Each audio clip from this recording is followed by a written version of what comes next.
Well, hello everyone, and welcome to the virtual Cobalt Cafe. It's week number 263 of our virtual series. Great to have you here with us for our open reading, as well as to see and hear our featured reader, Sarah Frelig, who's pretending to be from San Francisco, but the truth will be revealed before the end of the evening, I'm sure. Really excited that you're here, Sarah. Looking forward to hearing your poems. Before we get to you, we're going to do a chunk of our open mic. 5 open readers. If you would like to participate in the open mic and you haven't already done so, send me a message in the chat and I will be happy to add you to the list. If you're on the list, when it's your turn, you get to read up to 2 poems. That's our maximum amount of poems that you can read. And our suggested time limit is less is more. So there you go. That is all the information that you need to know to participate in the open mic.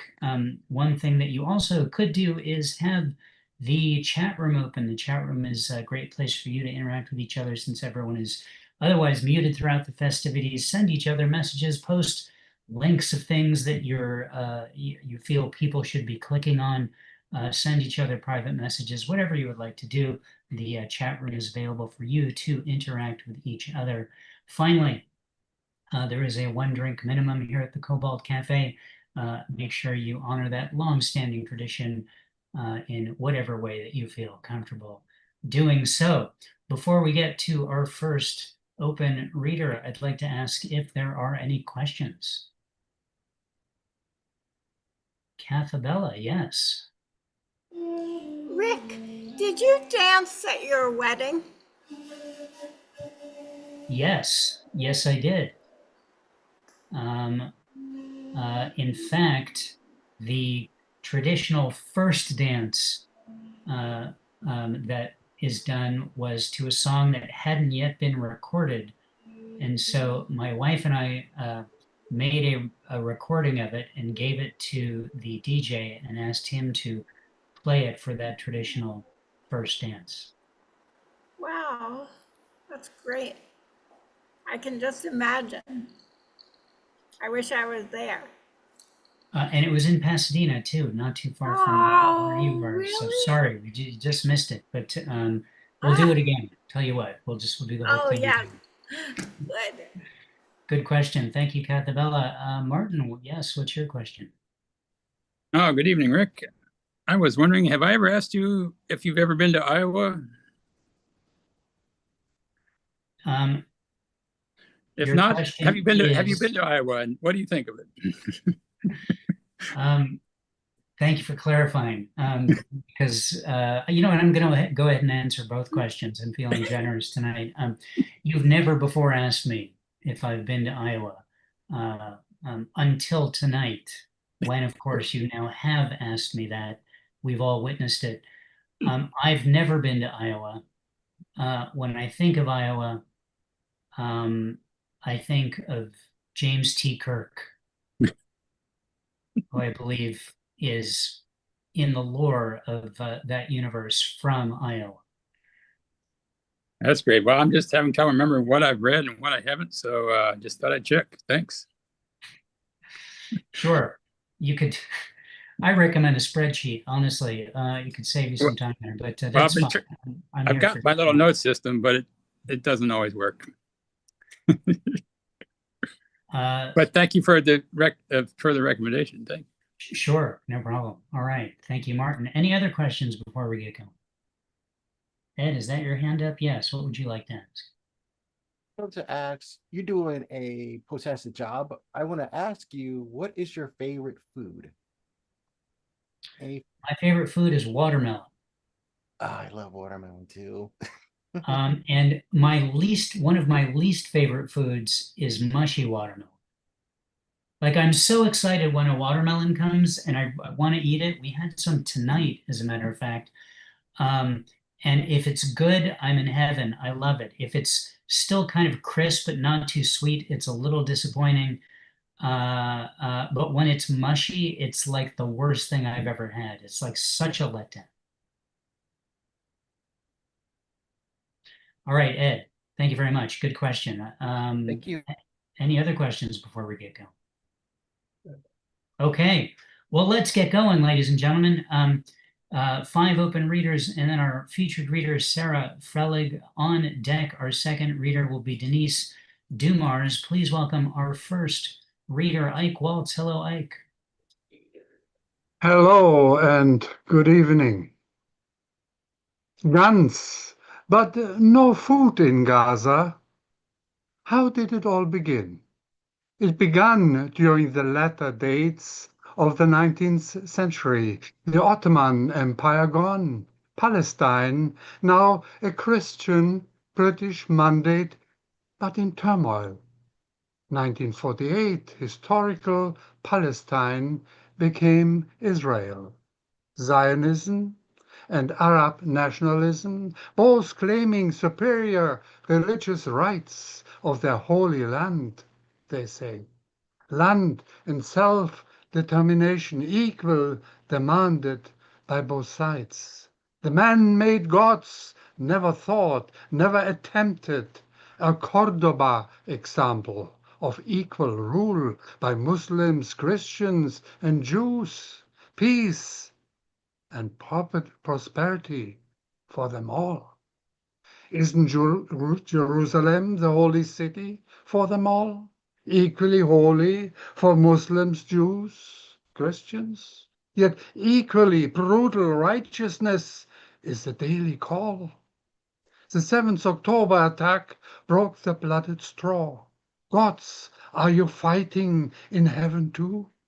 We're supposed to be in your image after all, meaning the gods must be pretty cruel too.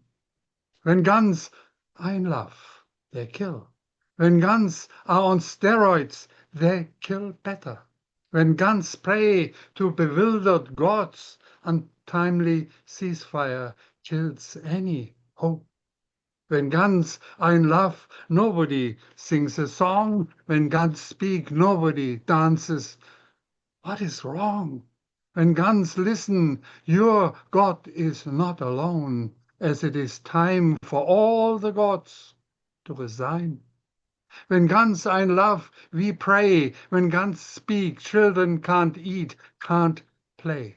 When guns kill, gods gorge themselves on manna, manna, manna for the heavenly soul. Air-lifting scraps, drops of nutrition for the to-be dead. But remember, it's only if they have time, food to spare. When I am in love, I need no gun. But when I speak, my thoughts, my burning thoughts, my damaged soul is triggered like a killer's reloaded gun. When I pray and the obese gods sleep like a lucky baby away during night, during day, whilst the innocent rot into to die. I wished I could wake these gods, shake their bearded wisdom of sorts. So I asked myself, and I ask you all, what good these man-made gods really have done. And what do these pseudo-gods suggest? Really? Really?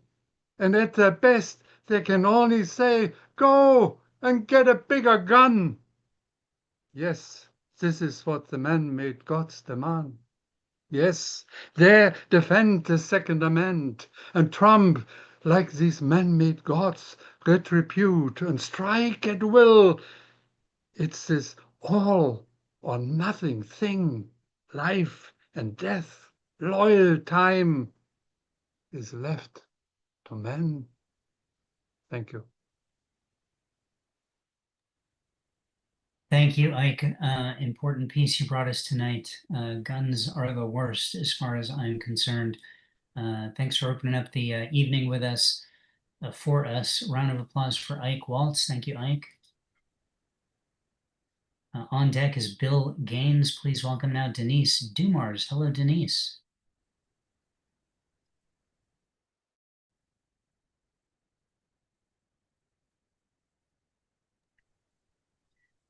Denise, are you there?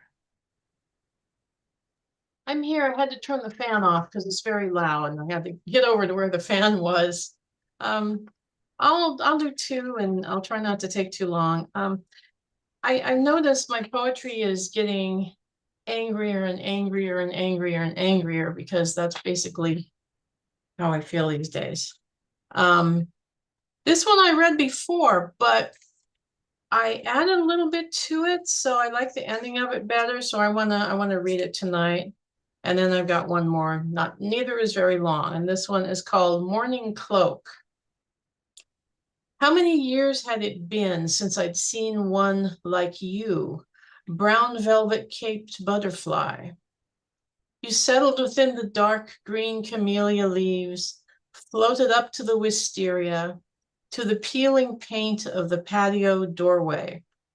The edges of your wings, pale-eyed and tatty, like tea-dyed lace. Seeing you, they say, means you're going through a rough patch. Or, on the other hand, it's time to keep calm and carry on fighting, which is maybe why the putties of the Great War match your ragged edge. Mourning for who or what, sad butterfly, straining upward in the summer air.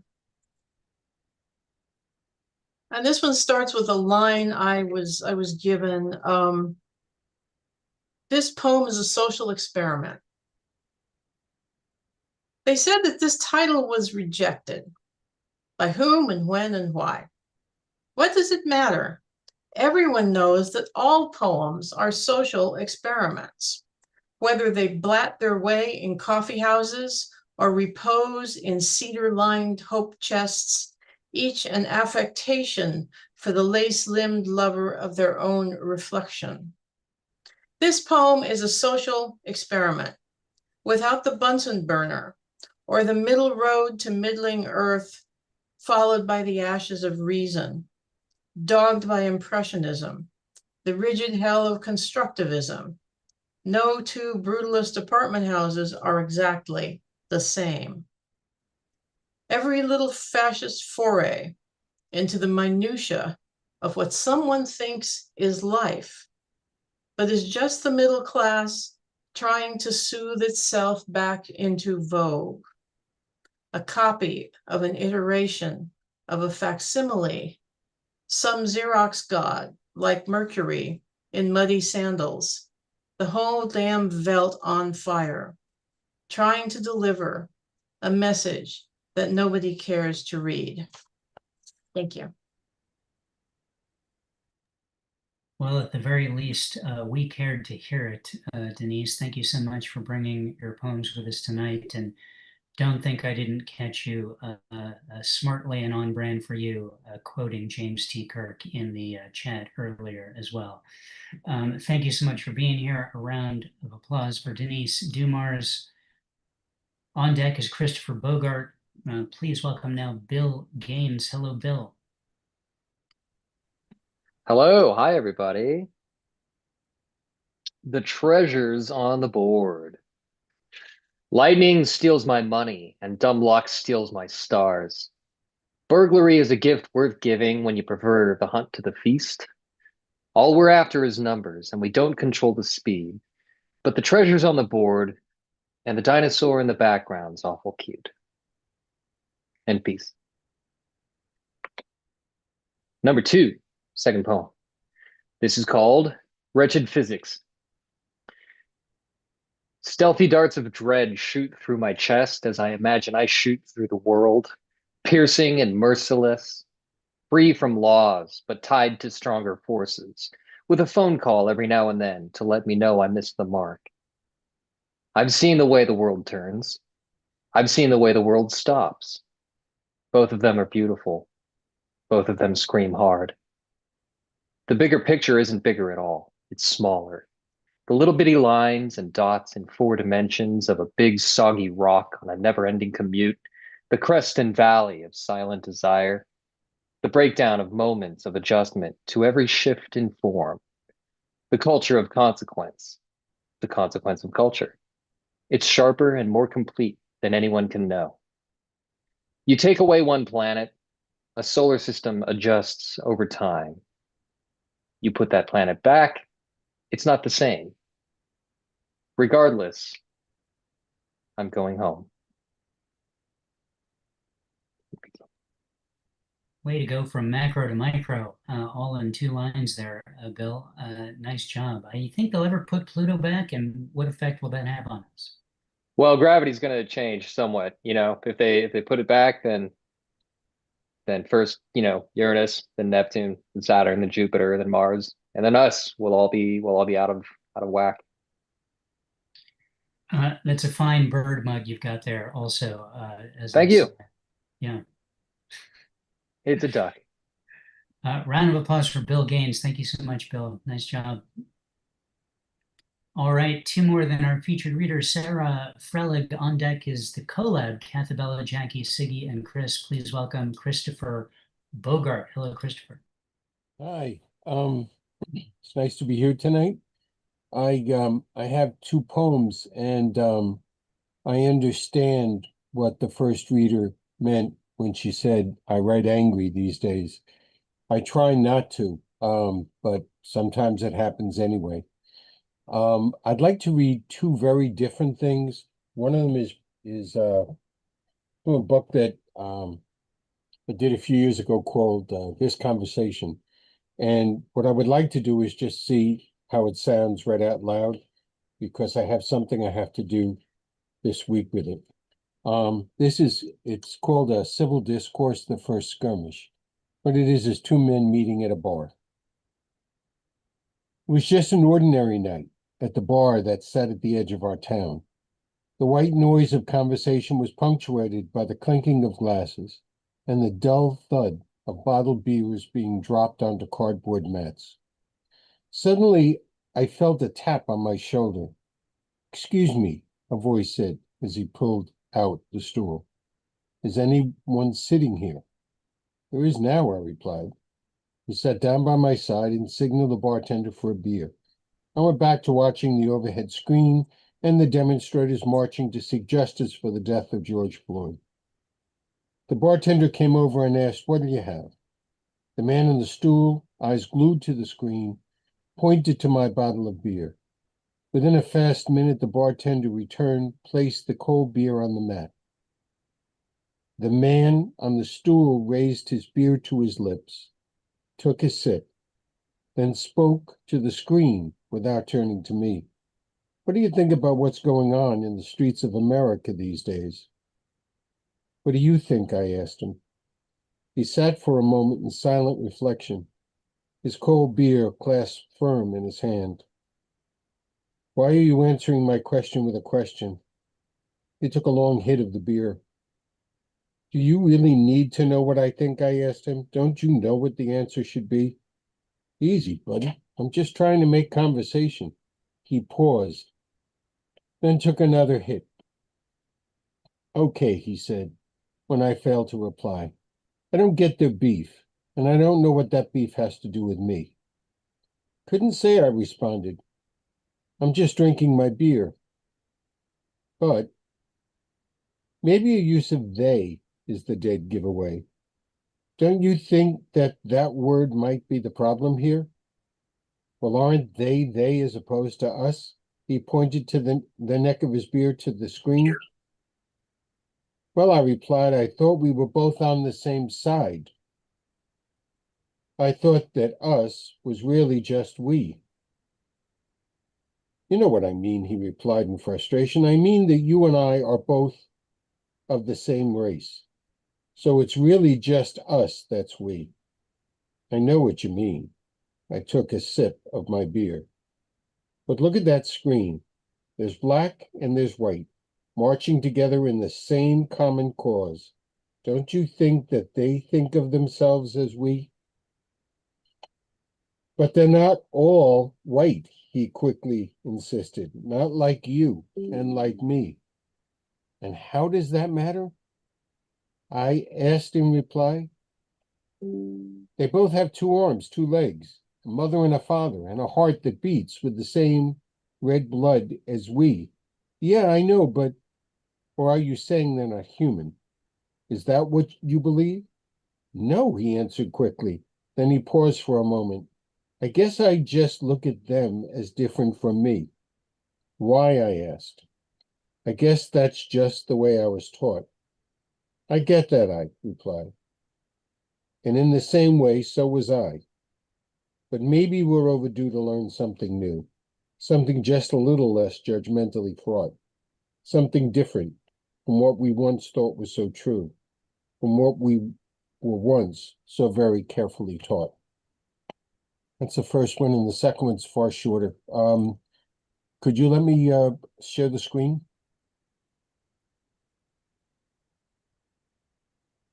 Thank you. This is from a book that's coming out in September. All the pictures of my neighborhood and my house. This is called One White Candle. A short walk up a placed stone path leads to an ancient colonial, slumbering in deep darkness, save for the light of one white candle, flickering in the maple frame of the study window. There must be a stone hearth in that study, I think, as I place my foot firmly on the curb. A fire of thick pine logs blaze in the hearth, spreads warmth past two antique wing-back chairs on its way to the casement windows, as if it could, if it chose, push back the gathering darkness. Leather-bound books recline in maple shelves. Reflections of flames like elves dance across gold-embossed spines. The warm comfort of knowledge reclines within the well-fingered pages. Green fir and red-berried holly sit in careless piles on the soot-blackened mantle. The ruby-red glint trapped on the crystal port decanter winks its maroon eye as it spies me standing near the window's edge. If only that candle could invite me in, to sit, to stay, never to stray beyond the warmth of its comfortable confines. I want to believe that the promise that rests in the flame of this one white candle will burn bright throughout the night. I want so to believe, but it's cold on that stone path outside that window. The night so long, and the dawn so very far away. Thank you. Christopher, thank you very much. Thanks for being here and sharing your work with us. I hope the poem that you read out loud to hear how it sounds landed in your own ears the way you wanted it to. Thanks for being here. A round of applause for Christopher Bogart. On deck is our featured reader, Sarah Frelig. Please welcome now the collab, Cathabella, Siggy, Jackie, and Chris. Hello to all of you. Rick, I am going to share. I might have one little glitch and then I'll get it right. I hope. Let's see. Yeah. See, how can I get, where can I see it? Wait a minute. Let's see. I don't know if this will be right. No. Here we go. It's on its way. No, Yep. that's not the right one, though. It isn't. It's yeah. Hopefully. We shared this earlier, but I have to get to the right place to do it. I think I can now. Wait a minute. Here's this. I think I can. Yeah, it's always hard at the beginning. Okay, now we're closer. Sorry, Rick. It's almost there. Let's see, we're here.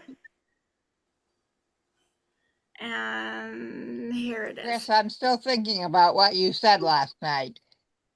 What It's was here that? again. Ah, You'll know which one. Okay, there we are. Thanks for always. We all dance at our wedding, right? Rick, even Rick danced. Our Rick danced at his wedding too, right? Here we It's go. still not, Thanks for always. I don't have the right one on my screen. Me What? neither. You don't see I- it? No, we still have Olive Harvest. All right, let's try it again. Sorry, everybody. I was just thinking how far we've come. We're here. Okay, there we go. There we You go, see? yeah. There we go, There yeah. we go. Thanks for always, yeah. So we get started. Thanks for always. Waking up early, enough to thank my friends for always being there for me to create poems together.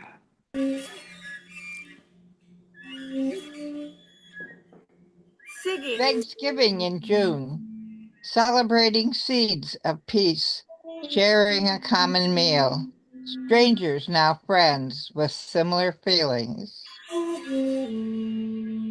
I made her the old dishes she used to make for Thanksgiving. She brought nothing to her lips but my hand. She kissed it. Our front lawn covered with dandelions, thanks to spring. If only my father could see my blossoming poems. Wow. Thanks to Arthur, sits outside the. I'll start over. Thanks to Arthur, sits outside the paint store. Arthritis a problem? Retired at 80, back at 81. He just paints as far as he can reach. Dishes of jiggling jello at the buffet. I pass, knowing they're made of marrow.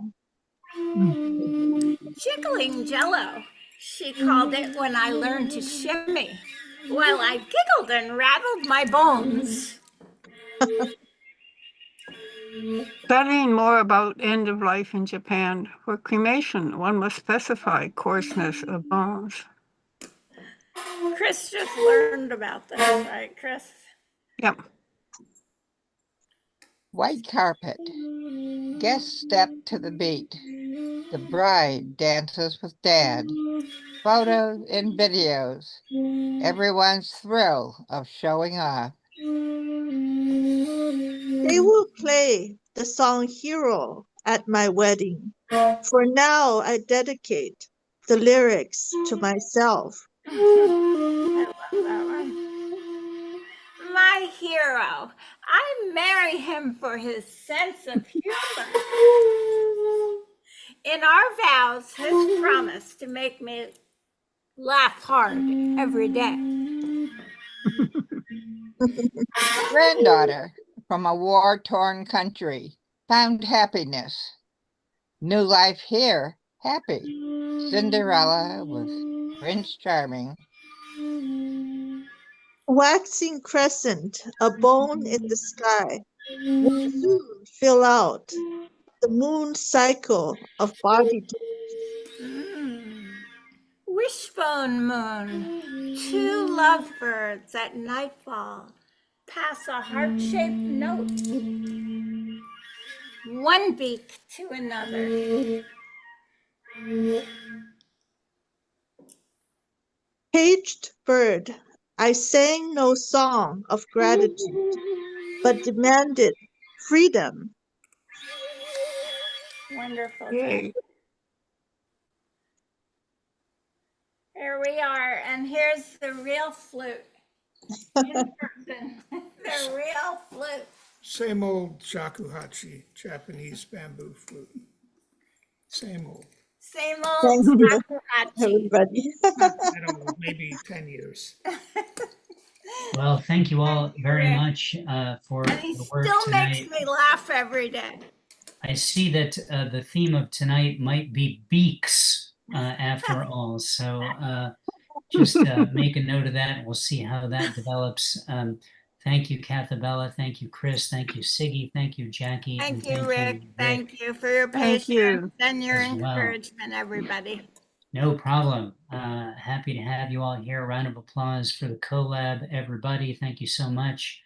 On deck after our featured reader will be Jeffrey Bryant, which leads us now to our featured reader, Sarah Frelig. Sarah is coming to us from Rochester, New York, where it's going to be cold at some point soon, I would imagine. Sarah got on my radar when I woke up one morning and an email from the Academy of American Poets came along, as it does every morning.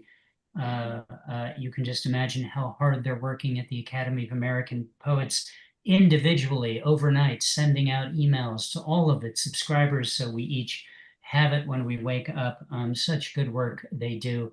And one morning it was Sarah's email, and I was thrilled to have it because it had a fantastic poem on it.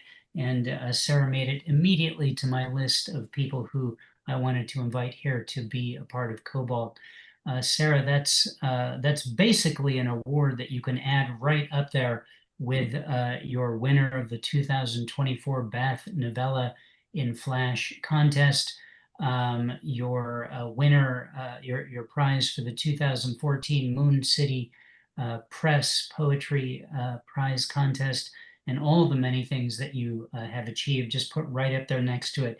Made it onto Rick's list. It's all equal and it's all the same. Sarah is the author of 8 books of poetry, including one that has my favorite title ever as of this week for a book of poems, Sad Math, which is how I regard all math to be. No offense, smart people out there.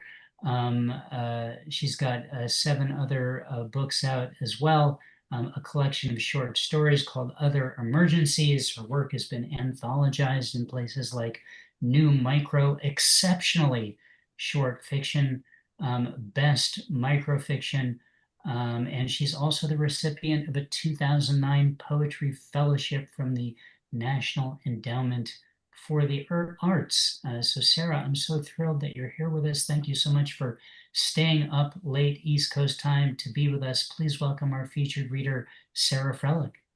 Thank you. Thank you very much. Thank you for having me. Thank you for being here, everybody, especially my friends on the East Coast. Thank you for being here. I know it's 11 o'clock, so I'll get going. Yeah, Sad Math. I'm going to close with some poems from Sad Math, but I'm very careful when I anymore when I read poems from Sad Math that I enunciate sad math. The reason being is that one time I was at early on, right after the book came out, I was at a reception right before a reading, and some guy came up to me and said, he complimented me on how, good I looked and how well I was doing, and, that he can't believe that I like went through what I did. And I thought, well, it was a rough trip from Chicago, and he kept talking, and I realized that he thought the name of my book was Sad Meth, and that I am a meth addict, and it was, so I make sure it's Sad Math. So yeah. Anyways, I'll lead off with reading the poem that Rick was referring to, the one that was in the Academy of American Poets in March, when Kim Adenizio was the curator that month. A friend of mine that I get together with every March, we do a weekend away and do a DIY retreat where we write a lot and try to come up with new recipes for Prosecco drinks. Challenged me to write a poem that was about nature that did not glorify nature. So I wrote this one. In this poem, we will not glorify sunrise, nor admire the apples that blossom during a February heat wave, only to wilt and die in a mid-May freeze. Doom, such a fickle bitch. She's snow spilling into Reno, where plane loads of people sick of winter have gone to gamble in tank tops and shorts. Here it's 73 degrees, warm enough to sunbathe on a Lake Ontario beach. Overhead, a jet pirouettes toward the airport, fluttering white scarves of vapor. Contrails, kissing cousin to entrails. Mine are glistening and pink as a sunrise, except for one rotten spot that's something to watch in the future. How it always starts for the apples. Whatever. The orange cat showed up at my back door this morning, howling for food. He's cross-eyed, maybe blind, and definitely homeless. Tough in this summer of rough weather, but he shelters in the shade of a chaise lounge or curls up under the derelict Cadillac in a neighbor's driveway. Rain again here and in Houston for a fifth day, turning freeways into moats on which a flotilla of boats helmed by a navy of ragtag volunteers sail out daily to pluck those treading water, high and still rising. Everyone's astray at heart, one storm from the street. Call me a crazy cat lady. He believes I'm Jesus when I feed him. No loaves, but plenty of fishes. The cans multiply. Maybe faith hollows you out, open to whatever will fill you. Um, this this next one I wrote pretty much at the end of when I was writing poetry all the time, when I started kind of turning to fiction full time, and I was having a really, really hard time writing it. And I decided to make it into a letter and address it to a friend. And when I finally did publish the poem, I knocked the salutation off. But anyways, this is addressed to my friend Veronica Kornberg, who's here tonight. She's got a terrific new book coming out soon, so look for it. She's a fabulous poet. Veronica and I were critique partners for 10 years online. And any poem that I wrote that was any good is all thanks to Veronica's shrewd eye and very careful constructive criticism. But this is letter to a friend in May.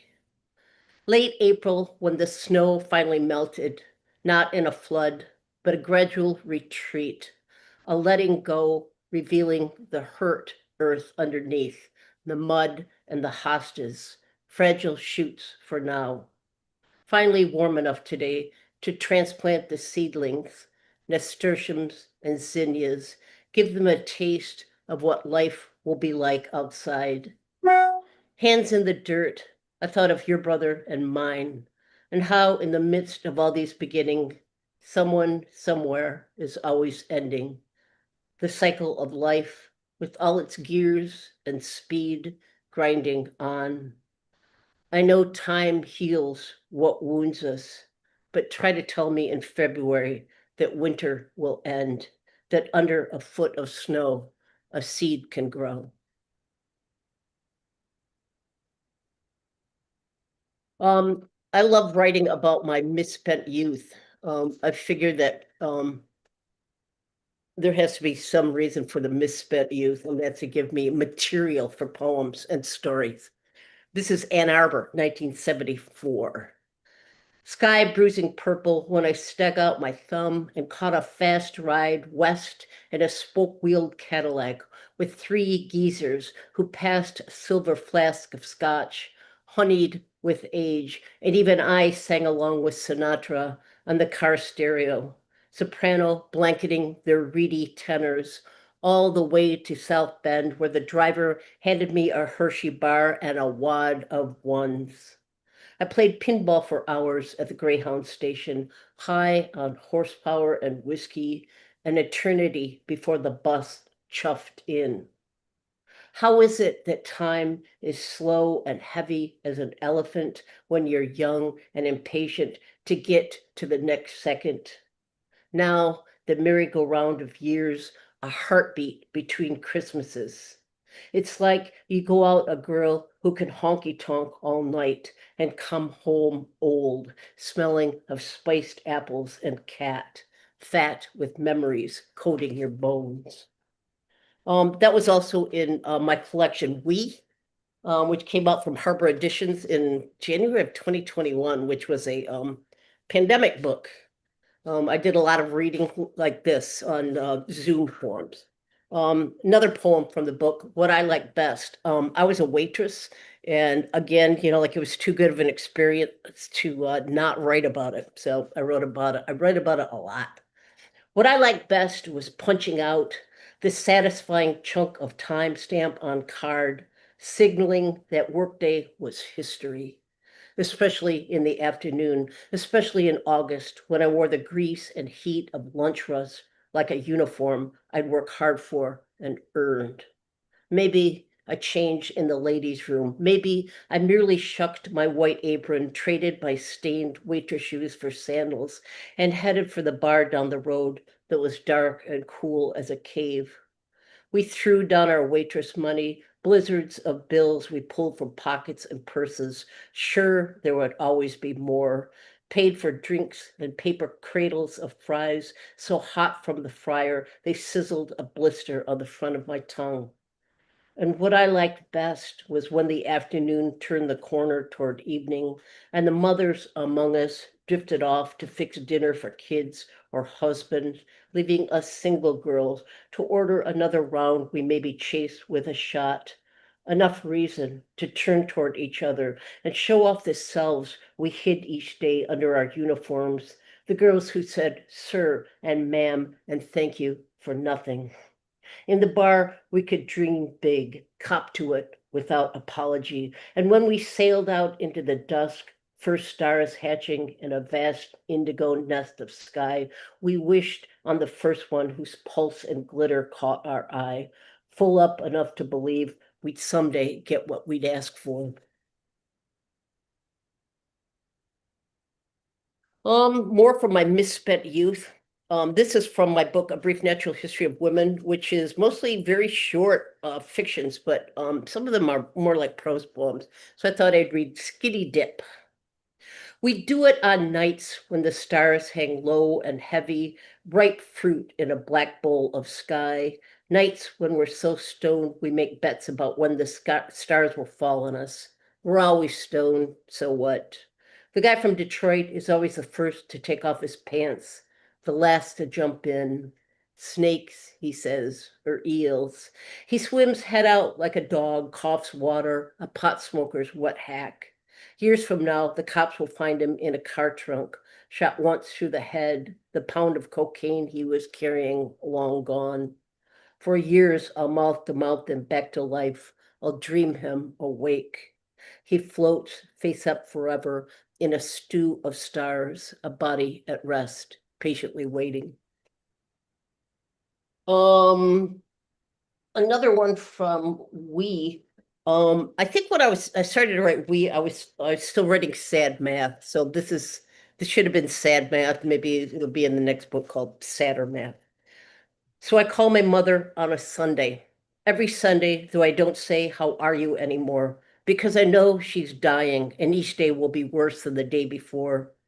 Her liver's rotting the way an apple goes bad, swelling as it softens and maybe smells sweet as fruit does before you toss it.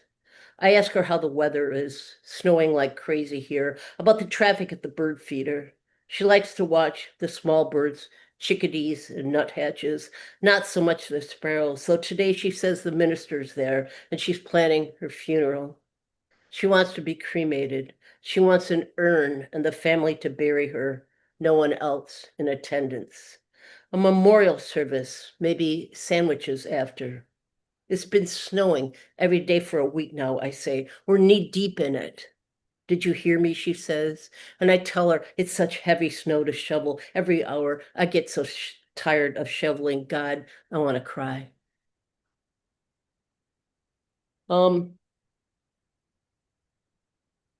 Several poems about my father in sad math. Sad math. I always I take the first book out of the box when I get them, and this is 10 years old, so it's in pieces, but I'm very loyal to this one. My father died 2 years ago, Sunday. So I miss him and I'm thinking about him a lot. But I was also thinking about what a stubborn bastard he was. He really was. When he was 90, he decided to enter a challenge into a challenge with my sister about how far they could walk in a year. And he was behind my sister, so we decided on Christmas Day that my sister and I had to go out for a walk with him, and that we had to walk 5 miles. This is on Christmas Day, so I wrote a poem about it later. It's called My Father at 90. Is stubborn, hell bent on walking an hour every day in any weather, so I measure my pace to his side-to-side lurch.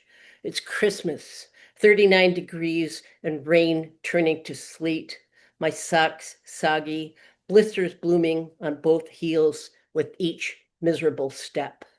His hands shake. Everyone sane is inside, gathered around tinseled trees or tables laden with food, probably wondering who those two wet fools are. Poor wretches, pitiless storm. But no, my father says, we have another mile to go before we can call it a walk. I don't live here anymore, don't know who does, or who dies here, or gives birth in the hospital ahead of us, who waves down at their children from the third floor corner window, the way my mother held up her fifth baby like a trophy she'd won at the county fair. And there we are again, lined up and waiting for the whiskered grill of my father's Cadillac to nose up the street and purr into the driveway, where he'll park the car and walk around to my mother's side. No tremor in his hand, no hesitation in his step. No, he can't wait to show us what they've made. I'm going to close out the my reading with the last poem in the book, which is where my the title came from of the book. So it's kind of like Cracker Jack, where you have to eat the whole box and get down to the end before you get the cheesy little prize. With this book, you have to read the whole thing before you go, oh yeah, that's where the title comes from. And I hope that by the time you get to the poem and read the get to the title that you go, oh yeah, you know, like of course it has to be named that. But anyways, I haven't read this poem in a long time. It's kind of gone around the internet. And I kind of stopped reading it. So bear with me. I'll see if I can still read it and not sound like I'm reading from the telephone directory. But anyways, thank you so much for being here. I enjoyed listening to you, and I'm going to stick around after. This is called Wondrous.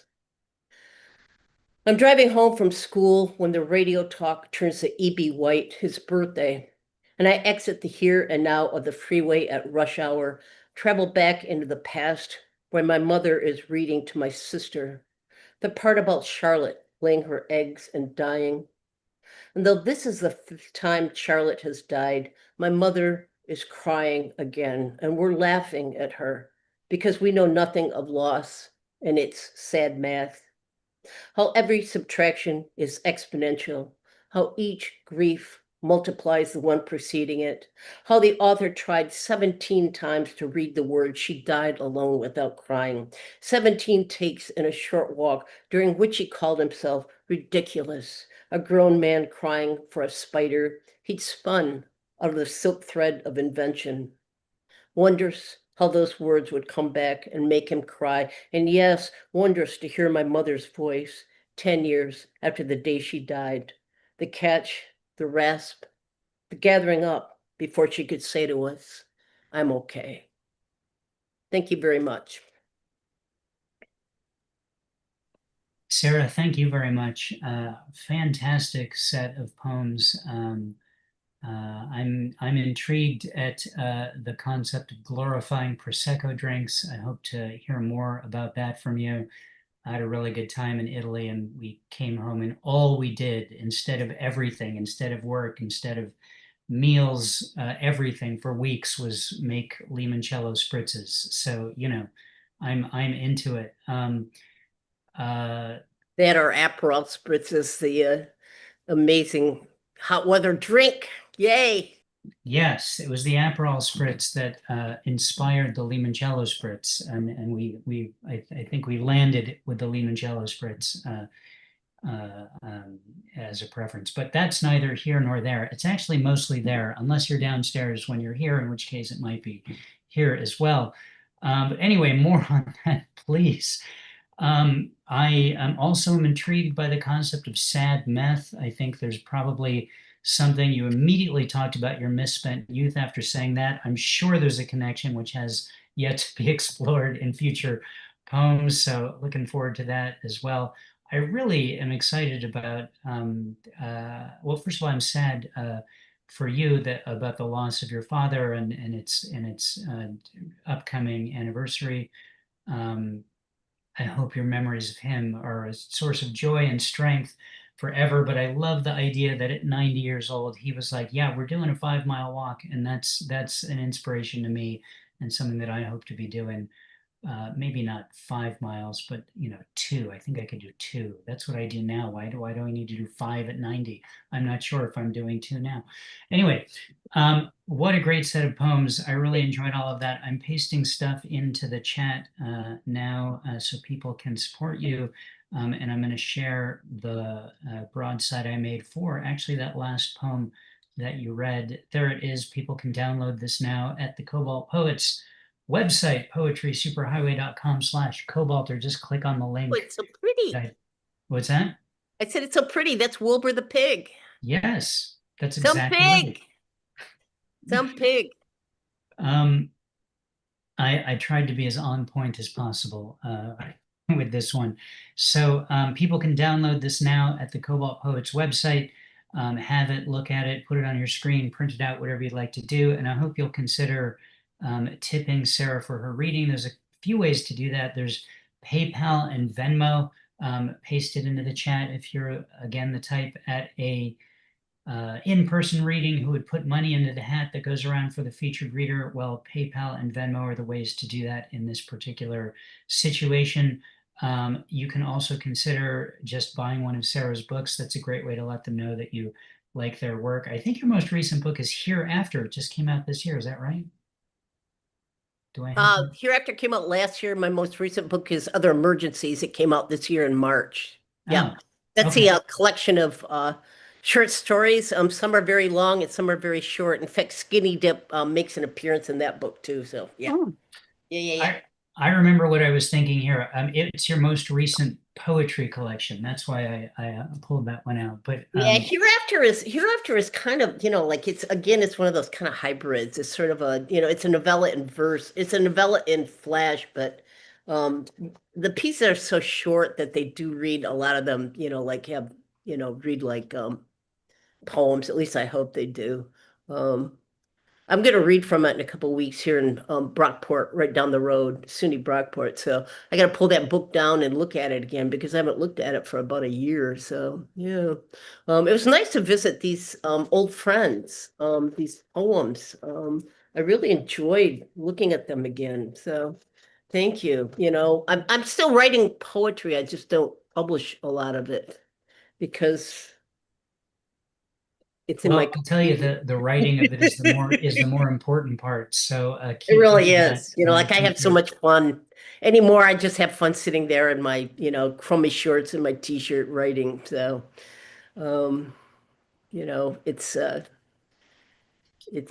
really is the best part of writing is doing it. So, yeah. But anyway, it's nice to be here too. So thank you very much for having me. I really enjoyed it. So I'm going to stick around and see you guys.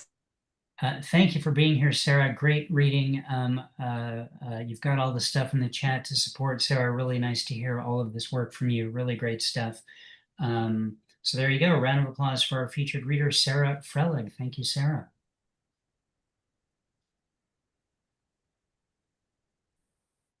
Okay, moving on. I will quickly mention next week our featured reader will be Jose Enrique Medina, whose book, coincidentally, I just received in the mail. It was a winner of one of the Rattle chapbook contests. If you subscribe to Rattle, you know that periodically with the issue of Rattle, you get a chapbook of poetry from someone. So Enrique's just came today in the mail, and I'd already had him booked for next week. So he's going to be a fantastic person to listen to. So that's next week. That leads us now to the rest of tonight's open reading. Here's who I have in this order: Jeffrey Bryant, Julian Matthews, Martin Parker, Francine Witt, Julian Matthews, Veronica Kornberg, Jennifer Elise Wang, Michael G. Hickey, Randy Israelo, Finn Bell, Digwayne, and me. If I missed anyone, or if anyone is here who just plain didn't sign up, send me a message in the chat. I'll be happy to add you.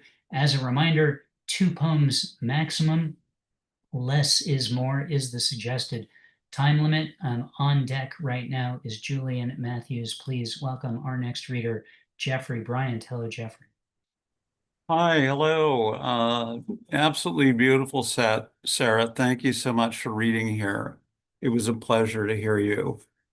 I'm going to read two poems, one that's not mine and one that's from my new book. So let's do the one that's not mine. This is from Diane Seuss from Frank Sonnets. The problem with sweetness is death. The problem with everything is death. There really is no other problem if you factor everything down, which I was no good at studying fractions. They were always using pi as their example. Rather than thinking about factoring things down, I wondered, what kind of pi? And here I am, broke, barely able to count to 14. When people talk about math, they say you'll need it to balance your checkbook. Well, what is a checkbook and what indeed is balance? Speaking of sweetness, for a time I worked in a fudge shop on an island. After a week, the smell of sweetness made me heave, not to mention the smell of horses. It was an island without cars. Shit everywhere. When I quit, the owner slapped me.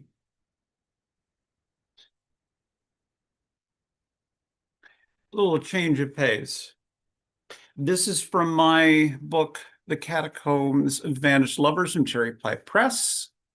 It's called Play Me Off, He Said.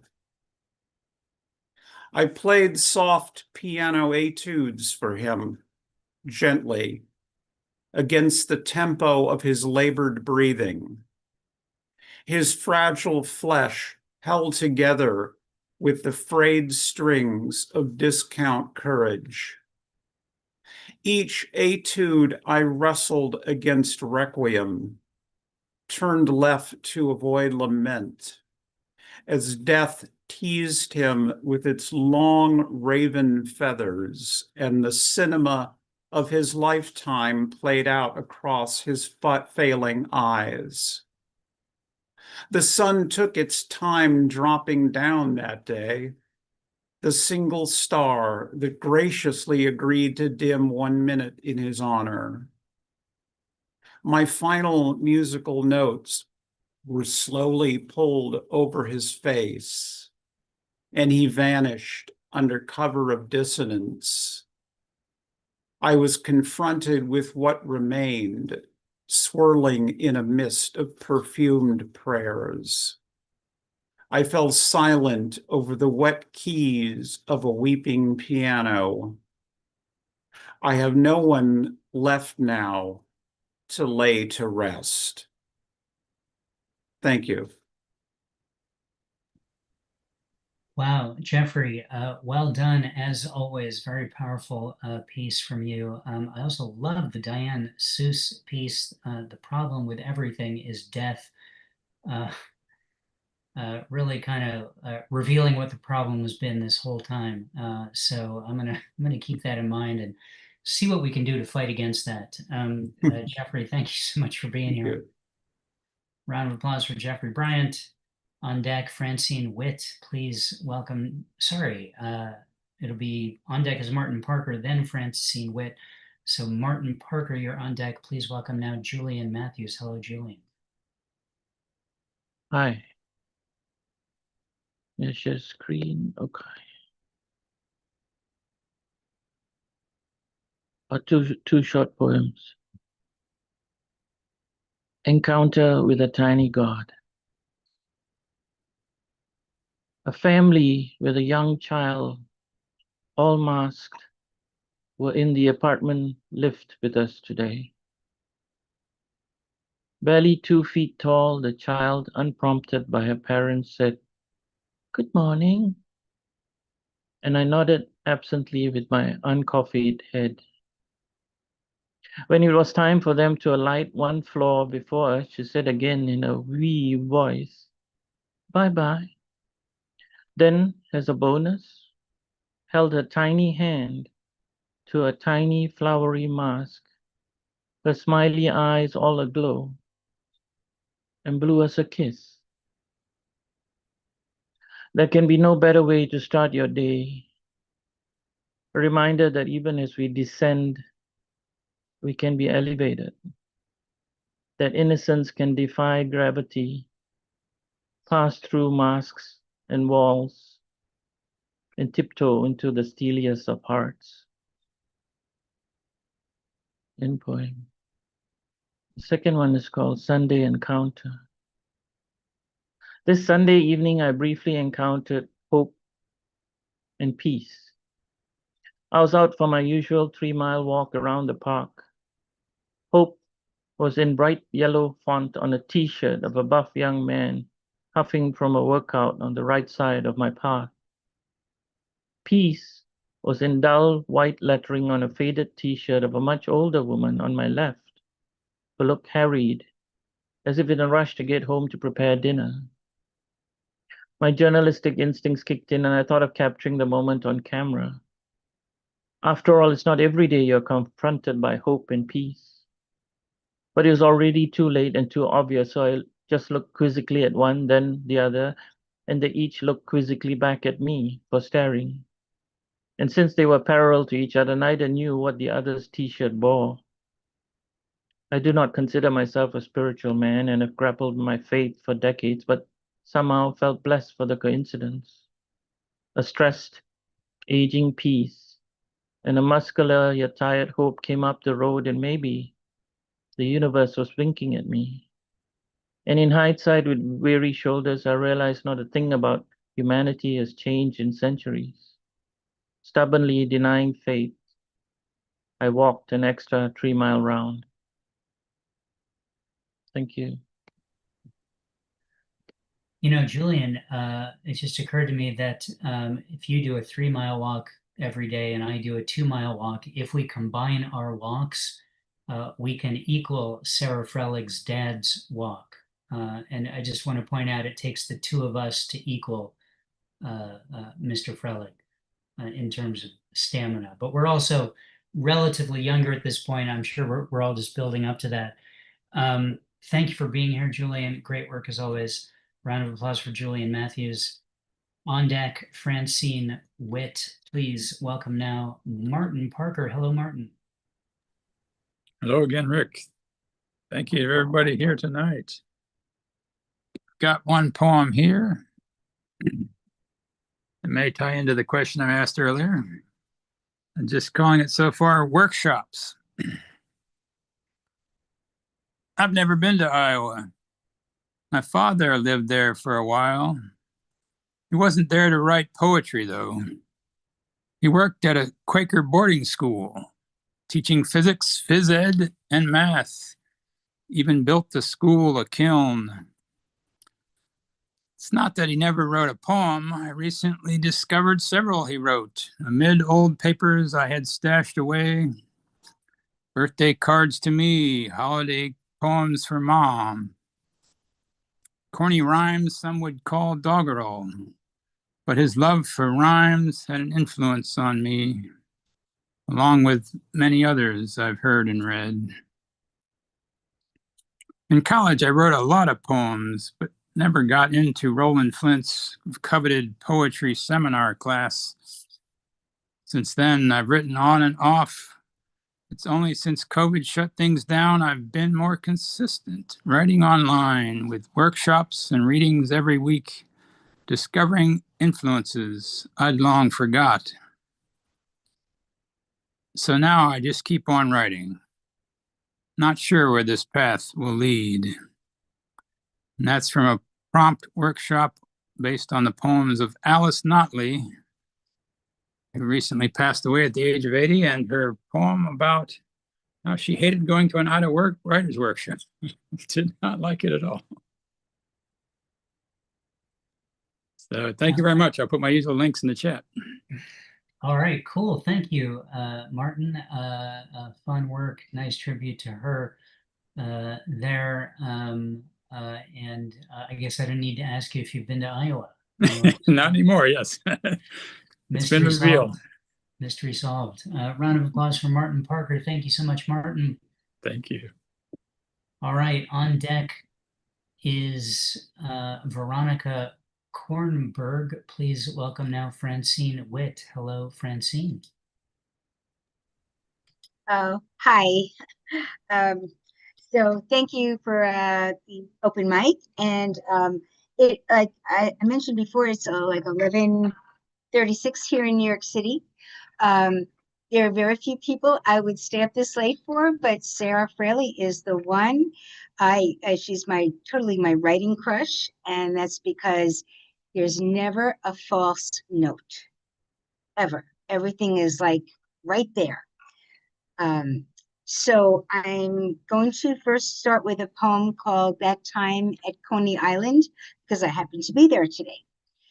That time at Coney Island, oh, you were there. I saw you. There was an ocean, hot dogs and ice cream cones. There were seagulls who only knew want. They flew near us, eyed us, hoping we would drop scraps, eye beads like blackened stones, watching us for one false move, one letting down. We never gave it to them. Silly birds, stop wanting, we almost told them. You are a bird. You can have bird things, pebbles and sandworms or fish that wash up. And then there was you, always having to go somewhere, always a thing I was watching, you about to fade into the horizon, me, my eyes like blackened stones. And the second one I wrote in one of Sarah's workshops. Sarah gives a lot of workshops. If you happen to see one offered, sign up. Don't even think about it. They're wonderful. And this was about, she gave a workshop based on Edward Hopper poems. So this is called Chop Suey, 1929, after Edward Hopper. Smack of light across the table. Two women sit in a chop suey joint. They're cloached and suited and probably gloved. This is how women dressed back then when they met for lunch, even when the food was casual and slack. Noodles and cut up bits of whatever the cook had left. Any minute now, their food will appear. The first woman will open her mouth to take a bite of swimmy meat, napkin dab to the corners of her lips. Any minute now, the other woman will open her mouth to push out a confession. Yes, she might say, you love your husband, but so do I. Then they will both take another bite of the chop suey. They are way too ladylike to cause a scene. Instead, the first woman will gnash into another bite of chop suey, which will surely forgive her, the way food always does when you eat it, the way that friends and glaring lights through the window do not. Thank you very much. Francine, thank you. I just want to point out that Sarah has declared in the chat while you're reading that she's trying to retire, so maybe don't push the workshop so much. She does them. She does them periodically. So periodically, yeah. Okay, good to know. So if you happen to see it, yeah. I enjoyed your work in the first poem. You were a bird. You can have bird things. Really struck me. I thought that was a lot of fun, and finally puts birds in their place where they belong, which has been a problem, as we all know. And then in the second poem, yes, you love your husband, but so do I. There's a whole world that just opened up in that line. I enjoyed quite a bit as well. Thank you so much for being here. Please come again. I certainly will. Thank you so much. All right, Francine Witt, everyone. Round of applause, for her first time here. On deck, Jennifer Elise Wang. Please welcome now Veronica Kornberg. Hello, Veronica. Thank you. Thank you, Sarah. Everyone can see what a generous person you are. We're so lucky. We're so lucky to have you. Thank you. And we can see it not only in your personality, but in every line of your poems. We're very lucky. I'm just going to read one short poem. It's the title poem from my forthcoming collection, and it's about where I read as a child in a secret, private place, and it's where I started my journey to find out who I am. Strange gift. Like when I crawled through the back of my mother's closet to crouch in the cubbyhole above the eaves, a flashlight strung from a rafter nail. And Emily Dickinson murmured something to Joyce Carol Oates. Then the rain started finger tapping, and they both turned to gaze at me, their severe, middle-parted hairdos and questioning eyes, the glint of a small gem at the neck. Or maybe it wasn't rain at all, but the family hubbub from the rooms below. And I felt a great set of wings settle overhead, a soft and living roof. And I thought, maybe, possibly, there was a place for me in this world. A little side street off the parade route. It was quiet I craved, and this conversation between the living and the long dead, a burble of mourning doves, the pianissimo trill on a goth baby grand. I wanted to see all the dark corners held, the little dead girls whispering under a porch, the shiny black gun. Thank you. Good ending, which came at the tail end of a great poem. So well done, Veronica. Put a link to your book in the chat. Welcome to this Cobalt space, and I hope you come back as well and read some more for us too. Thank you. All right, round of applause for Veronica Kornberg, also first time here, part of the Freylig posse who's showed up tonight. We need more of those, I'd have to say. Michael G. Hickey, you're on deck. Please welcome now Jennifer Elise Wang. Hello, Jennifer. Hey, I've got two. Since we had been talking about misspent youth, I didn't really have that, so kind of am reliving that in my 30s. And also when I discovered Olivia Rodrigo, I was like, man, I wish I had you when I was a teenager. And so this first poem is about that, also based on a prompt to write a poem in the style of If This Were a Sam Shepard poem by Mark Gibbons. So this is If This Were an Olivia Rodrigo poem. We're 17 again, but with Grammys and Met Galas. Yet take away the Chanel purses and platinum records, and it's the same anxiety over pimples and prom, and another financial crisis, and our rights getting stripped away before we could even vote. Journalists tried to assign a decade, 60s, 90s, Y2K, to our platform boots and plaid mini dresses, as if girls must always emulate and never create. We just wanted to look cute while we curse out the fuckboys who broke our hearts. Isn't it funny we need parental permission to purchase our own music? It's not about being edgy or shattering an image we never had. We never got to be the Disney princess anyway. We just want to be able to feel angry and depressed and jealous and insecure without being called anti-feminist. Not all girls have to get along, and no one can always be strong. But we know that we're always going to be judged for our looks, our words, our actions. So we let it all out with the crunch of electric guitar and the twinkling of piano keys, belting at the top of our lungs, whether it's into a mic at a sold-out show or to the open skies above us as we drive past your street alone.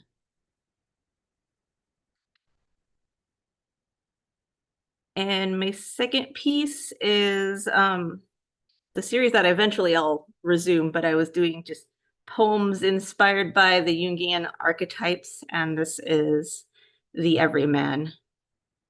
I am ordinary, a speck on this blue marble, dropped into the ocean that is the universe.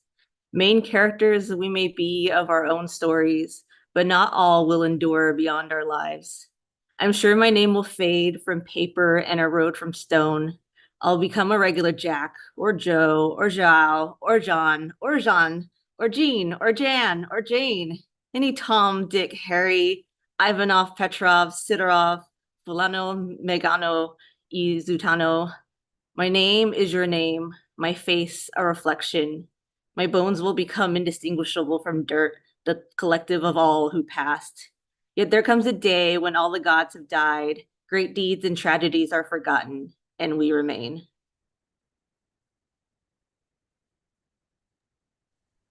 Hopefully that day doesn't come too soon, Jennifer, but I'm hoping you have all the misspent time that you want coming up with all the days you have left.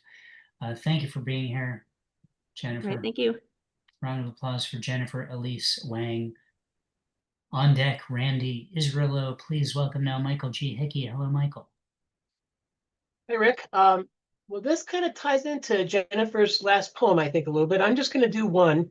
When my oldest son, who's now 19, was in second grade, he asked me the coolest question. He said, Dad, he was really serious too. Dad, what's your favorite planet? Like, wow, I don't know. I'm going to have to get back to you on that one. Let me think about that. Anyway, it inspired this poem called Dear Pluto. I know you are a forgiving soul, but I am not, and neither is Clyde Tombaugh, the 23-year-old kid from Topeka, Kansas, who discovered you in 1930. Neither of us is willing to accept your demotion to dwarf planet or whatever they're calling you these days. And you can tell Hubble and NASA and MIT that they can kiss my sweet white asteroid. You were somebody. You were the 9th planet of the solar system, goddammit. You had space cred. How can they just take that away? Those arrogant astronomers with a political agenda who would sell you or sue you if they could. Yes, you are as frigid as my ex-wife, but you are a warrior. You're the little kid on the playground who's fed up and decides to fight back against the bully, unwilling to accept another bloody nose from the pilferer of milk money and plunderer of childhood dreams. You are the rogue blade of grass growing in the cement driveway. You are the underdog of the fire hydrant. And in June of 2015, a spacecraft from Earth entered your atmosphere for the first time. They say they wanted to study your orbit, your moons, your lascivious relationship with Neptune, but really, who could blame you if you gave them all the cold shoulder? They will refer to you as a plutocracy, a tyrant, a siren of sour grapes, but take heart, my distant friend, for even though they did not include you in my kid's second grade revolving solar system display, you will always be my favorite planet, always. Thank you. Wow, Michael, you've inspired kind of an interplanetary situation in the chat. People are shouting out their favorite planets, posting pictures, describing their relationships with them. It's pretty great. So well done, Michael. Thank you for that. Thank you, Rick. And we haven't even gotten into, oh, never mind. I was going to say something. Yeah, don't. That's too obvious. You knew where I was going. All right, round of applause for Michael G. Hickey. Thank you, Michael. On deck, Finn Bell. Please welcome now Randy Israelo. Hello, Randy. Hello, everyone. Michael, that's my favorite planet as well. I love Pluto. I just have one piece. I wrote this piece a while back about an artist that I really admired and that I still admire to this day. So Diane Keaton. So here's this piece. This is called Diane Keaton is a Post-it Note. Diane Keaton is sitting in a booth in a cafe in Paris. I can see her in profile from where I'm standing in the doorway. This is it, I think. This is your chance. Go over to her and say hello. I stand in the doorway, unable to move. I wake up. Diane Keaton walks over to me in a science lab. She's wearing a gray suit and holding a clipboard in her hands, and she looks directly at me and asks, "Do you want to know the meaning of life?"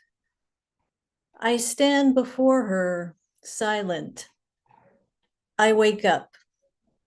Why can I not speak to this woman?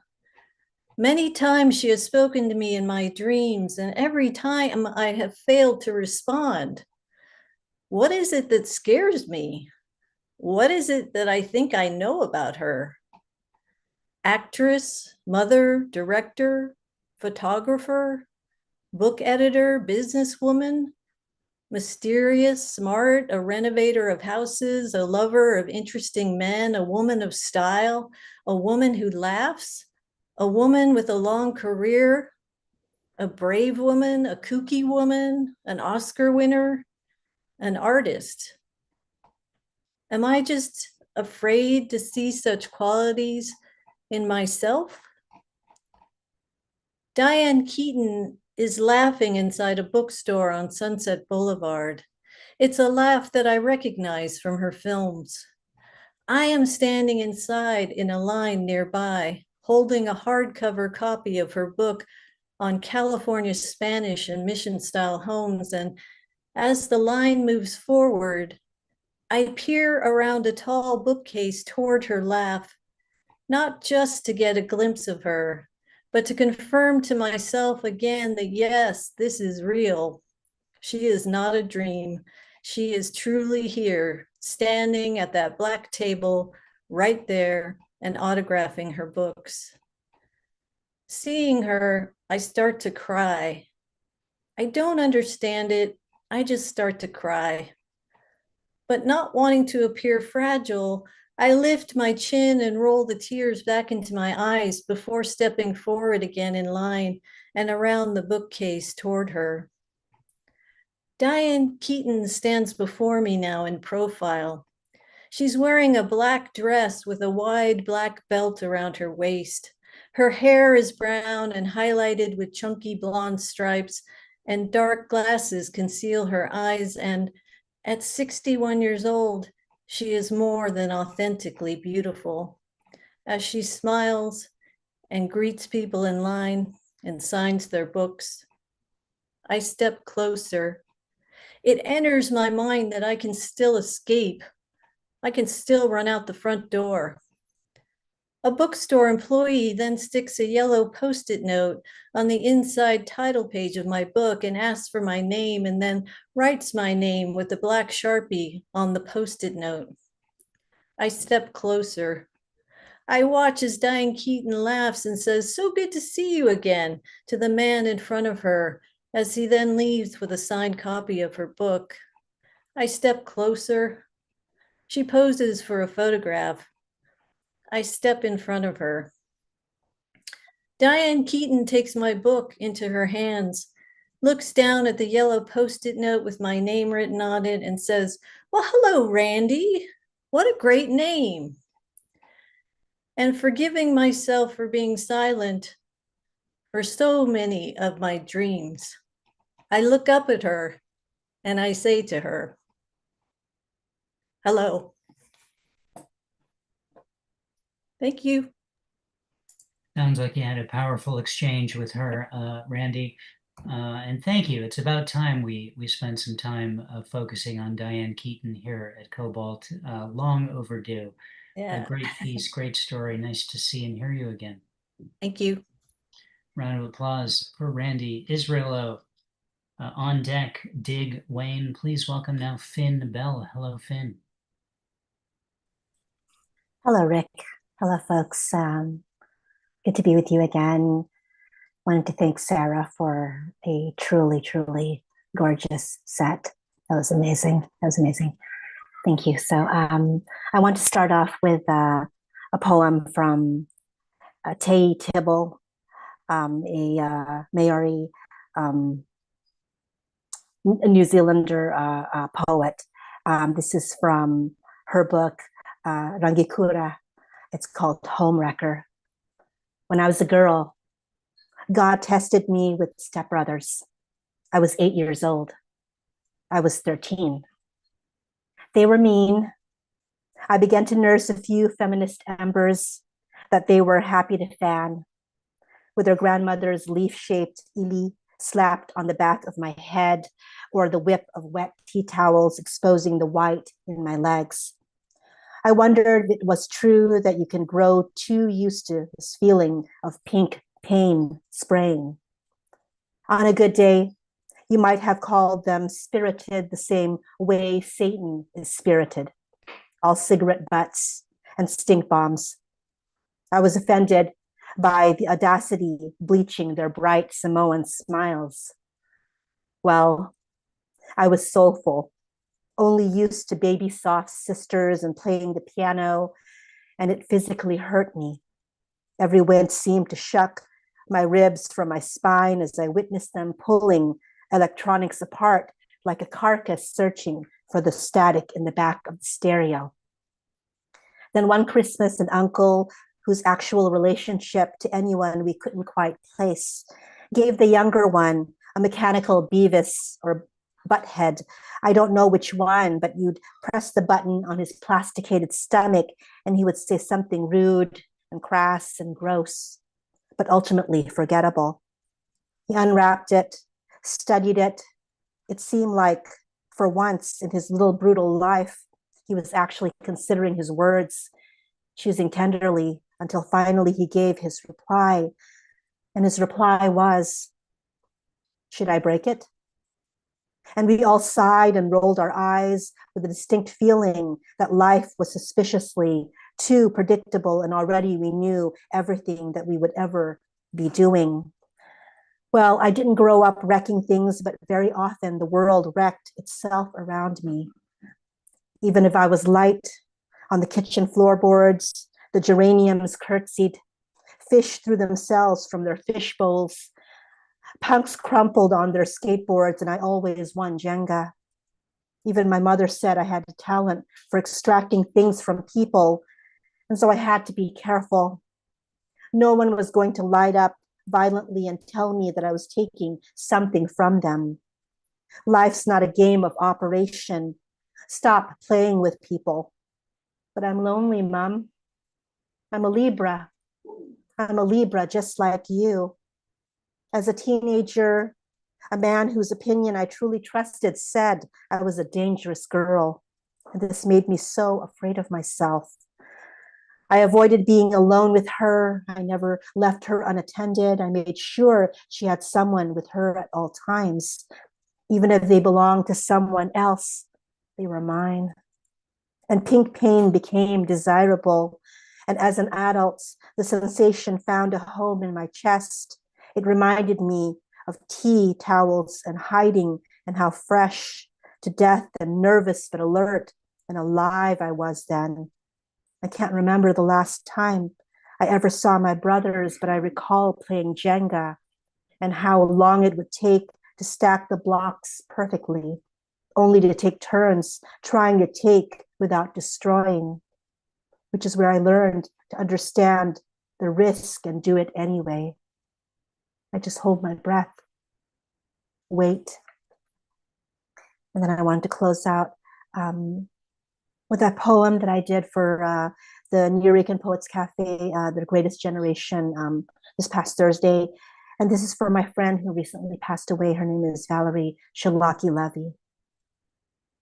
Splayed horsetails flick vaporous switches, nestle against your serene blue mind. Ancient onyx, pickup truck sits and creaks out an inventory of its components, a habit of fretting over being needed, being useful, its engine cooling down after a long spell. It waits for a touch to idle and hum, to spring back to life. No wish for rest.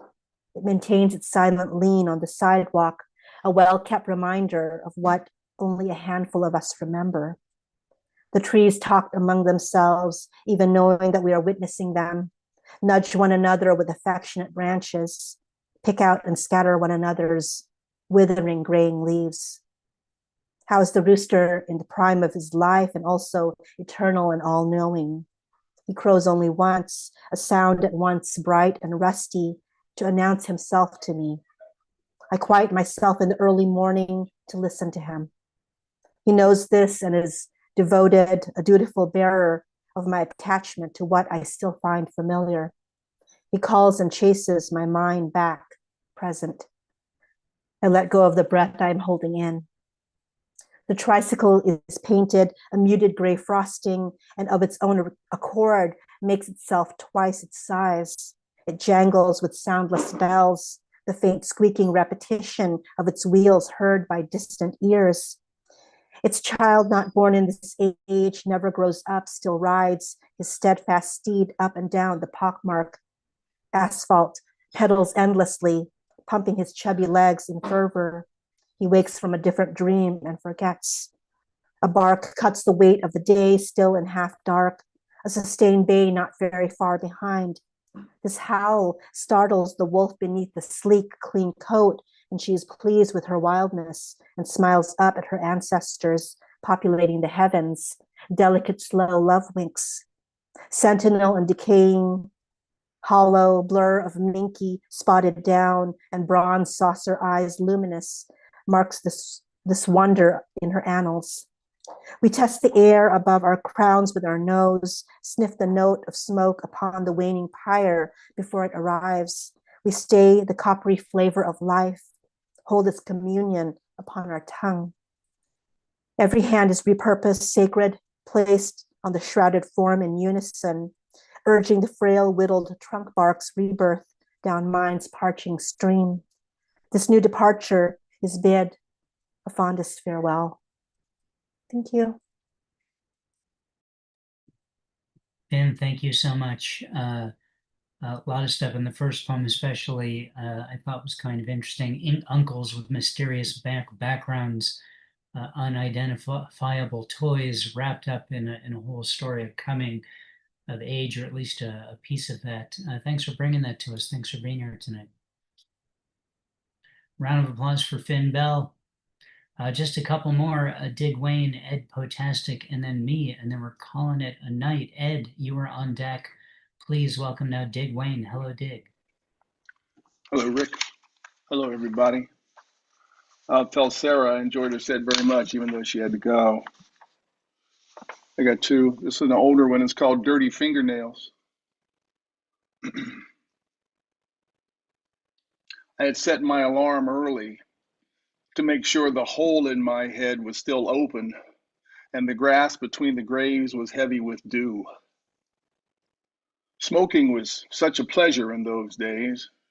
First thing in the morning, last thing at night. Smoke rings morphing into sad angles hanging around the light fixtures, sparking lonely conversations concerning life's meaning and misnomers.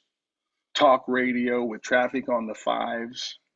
Had little to report other than a rocking chair having been rescued from the railway viaduct. Some piss-stained kids had stolen it off the back porch of the courthouse to see if it could swim guilty.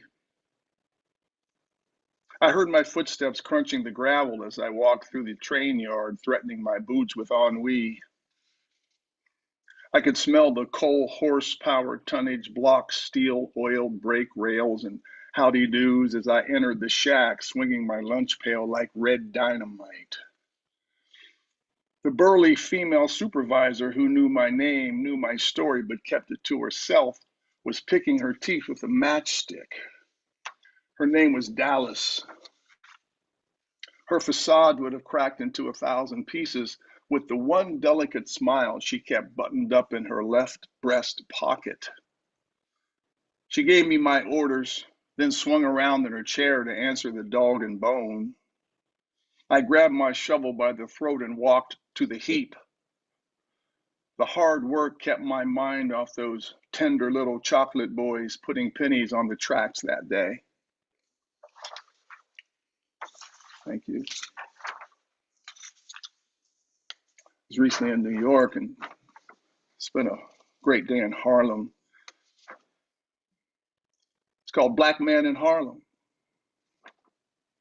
On the subway, work boots and daishiki, dry roots opened for business, beautiful black skin, broad nose, dark eyes, laugh lines, Thick black hair sprouting down chin and cheek, locked down back. Where is God? With all the questions unanswered, is there a woman driving the masculine train, carrying the sweat dust through rat tunnels, third rail punchlines, tiled walls, read stops, starts, fluorescent shadows swing from poles beneath accents, smooth to taste. Payday ain't nothing but a candy bar. Hope, life, glory. Thanks for listening. Nice rhythm in that last piece, Dig. Well done. Are you in New York right now? No, I'm not. I'm in Northridge. Can't you tell by the beautiful scenery? I did just notice that it was darker than it usually is wherever you are. Well, how's that? Oh, okay, there you go. I played around with mood. I thought this would appeal to me tonight. It appealed to us as well, and firmly placed you in New York as well, in my mind. Nice work tonight. Thank you, Rick. Thanks everybody for listening. All right, round of applause for Dig Wayne and the wonderful moods he brings to us. On deck, me to close out the open reading. Please welcome now Ed Potastic. Hello, Ed. Hello, Rick. Thank you for being such a wonderful host I love the most, that deserves a toast, that never ever boasts, but goes coast to coast. Hello, everyone. My name is Ed Potastic, feeling fantastic. Please decide you could join my rhyme five so sublime. I got 2 short poems and 1 poem, so it'll take too much time. 2 halves could make a whole poem. But anyway, the first poem is called Give Me Poetry. Give me poetry or give me death.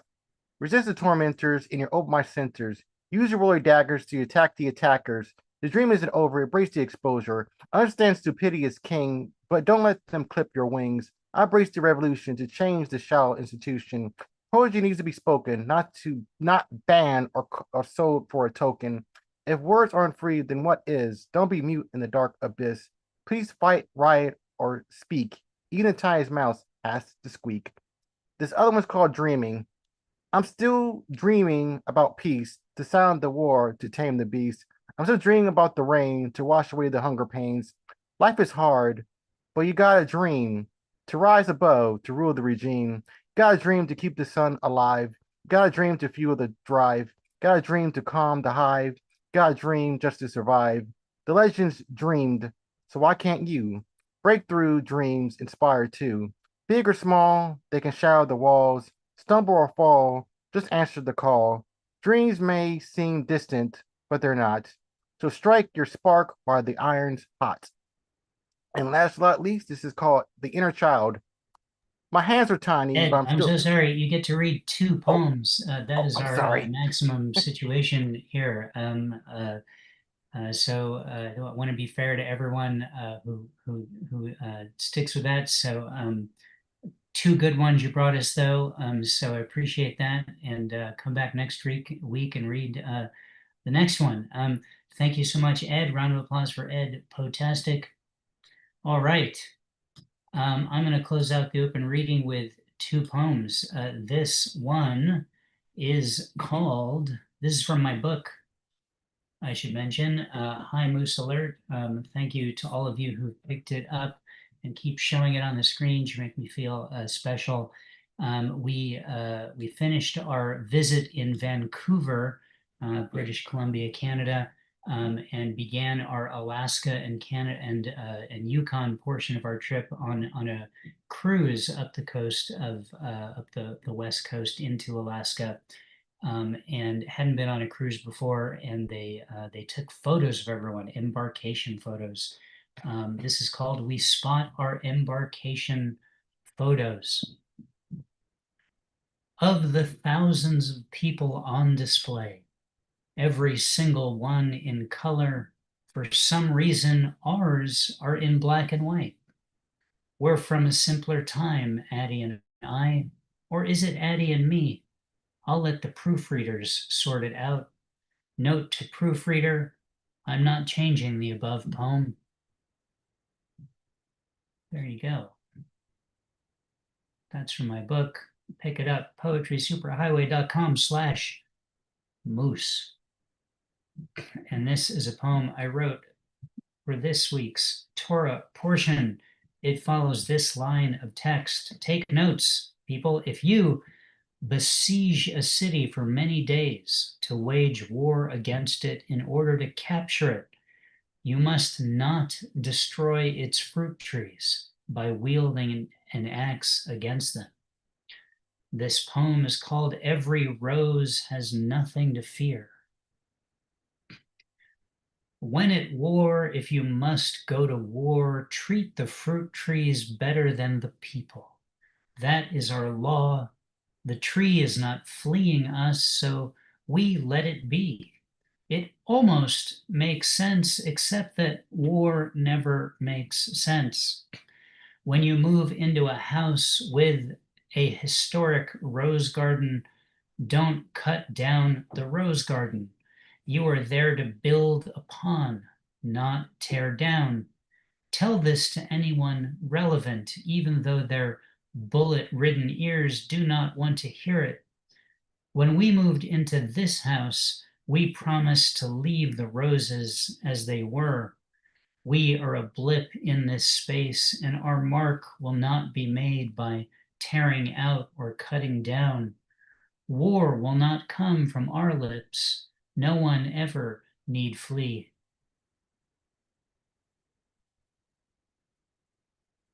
As a quick addition, it just occurred to me, except perhaps for Flea from the Red Hot Chili Peppers, he should be fleeing all the time.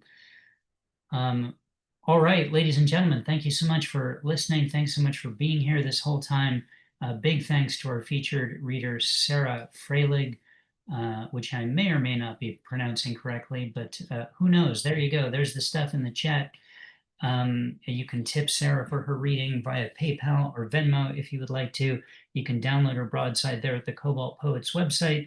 Once there, you can see all the broadsides. You can also click on calendar to see who is coming up next week. Jose Enrique Medina will be here, probably reading from his new book called Haunt Me, which Rattle just produced and sent to me in the mail. Also on the Cobalt Poets website, if you're new and would like to receive weekly reminders about this reading and who's the featured reader coming up, and a convenient Zoom link, click on email list and add your email there. Finally, you can check out Sarah on the web at sarahfreilig.com, and a link to her most recent poetry collection Hereafter is there on Amazon as well if you want to check it out. Thanks everyone for being here. Great night. Clicking on the Ask All to unmute button, so feel free to do so. Unmute. Such lovely as always. Thank you, everybody. Lovely night. Good night. It's Thank you, Rick. tomorrow already here. Bye-bye. Love you. Yeah. Take good care, Love everybody. you too. Night. Love Good you too. morrow. Love you. Stay potastic. So Rick, I have to. How do we find out about the reading next week? How do we find out about that, Rick? If you go to the Cobalt Poets website at the link that I put in the chat. I think I might have missed it. Let me see. Well, I'll paste it in again, so it's the most Thank you. recent I message. appreciate There's that. the one Thank to download you. the broadside. Click on email list from there and add your email, and you'll start receiving emails. Great, will do. Okay. All right. Thank you Francine, so nice much. to meet you. Thanks Nice for to being meet you. Pleasure. So Rick, what I was going to say was, I got that Rattle with Jose's chapbook in there. It's just wonderful package. You know, you get that in the mail. It's when you get that Rattle and that chapbook. Isn't it nice? It is nice. Yeah, you got that, Francine, as well? I did. You get Yes. it in the mail, you're like, oh, what a wonderful little gift bonus. today, you know? Yeah. But it's just so nice. It makes me really want to have a chapbook attached to that Rattle magazine. It's kind of like a goal. Totally. It really is. It's like, It's, imagine if that was mine. I'd be so proud of that. You know? It could be. I've known some people who you know, myself who had it happen. Yeah, Al Ortolani, and you know. I think he read here, Al. A name sounds familiar. Yeah, he was here.